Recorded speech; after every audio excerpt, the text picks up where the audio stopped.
Hi guys, welcome back to my channel. Hope you all are doing super well and keeping yourselves safe in this pandemic. So in today's video, let's talk about the elasticity of demand.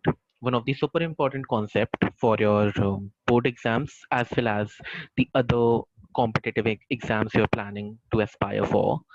So let's get into the detail of how or what do we basically mean by elasticity, how it is measured, and what all are the different types of elasticity that we see in economics.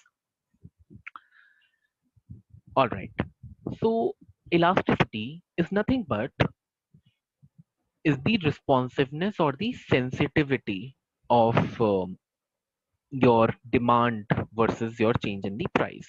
So we all know as per the law of demand that whenever there's a change in price or whenever let's say there's an increase in the price, your demand for any quantity falls down. You tend to buy less of it.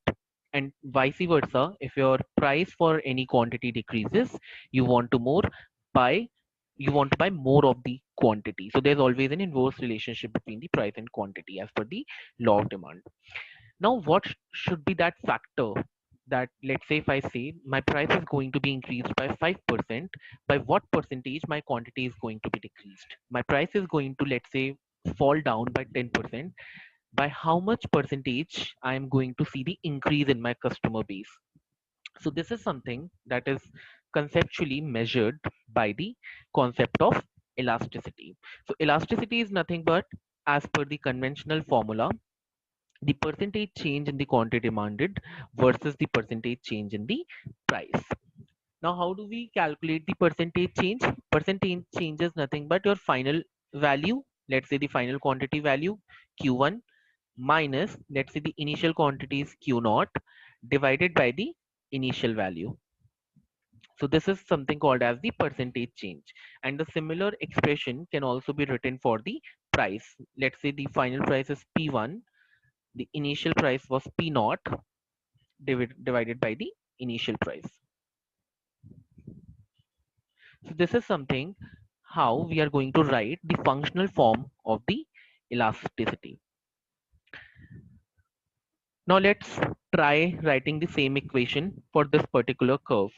What we see here, let's assume that P1 and Q1 are the initial set of conditions that at price P1, my consumer is willing to buy the Q1 amount of the quantity.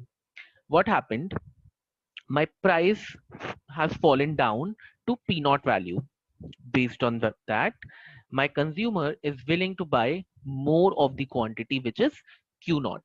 So if I need to write the function of elasticity, I know the elasticity is nothing but my percentage change in quantity demanded divided by my percentage change in the price. Now, what is the percentage change in the quantity demanded? My final quantity value, which is Q naught, my initial quantity value, which is Q1 divided by Q naught, and the whole is divided by the percentage change in the price. Now, what is going to be my percentage change in price? The final price, which is P naught, the initial price, which is P1, divided by my initial price, which is P1. Oh, I'm sorry. Here also it should be Q1 because it is the initial price. So that is how we are going to talk about the formula of the elasticity. Now, based on the value that we will get, there are certain types of elasticity that are defined, and it is one of the very important concepts. So just keep in mind, especially from the objective type of questions, you will always see that the examiner wants to ask that what is the value of elasticity if you say that it is the perfectly inelastic demand? What is the value of elasticity when you say it is the perfectly elastic demand or unitary elastic demand? Or what is the range? So in the simple demand curve or the negatively sloped demand curve, you will find the elasticity pointed out at different regions. So on the top region, you'll find the demand to be inelastic. At this point, it is perfectly inelastic, wherein the value is zero. So what do we mean at this point of time? That the price or the quantity has less impact, or let's say your change in price has very less impact on the quantity demanded. So the user will stick to you even if you change the price, or they will absolutely move, but the move or the movement is going to be slower. But in terms of the elastic demand, if even there's a small change in the price, you may get up into the situation when there's a huge change in the quantity demanded. So that is why we call it as the elastic demand, and here you see the value is greater than 1. For perfectly elastic, it is the elasticity value is infinity. For inelastic, it is greater than 1. For perfectly inelastic, it is 0. Now if we want to relate it with the mathematical equation, let's say for the perfectly inelastic one, we know that elasticity is nothing but percentage change in the quantity versus the percentage change in the price.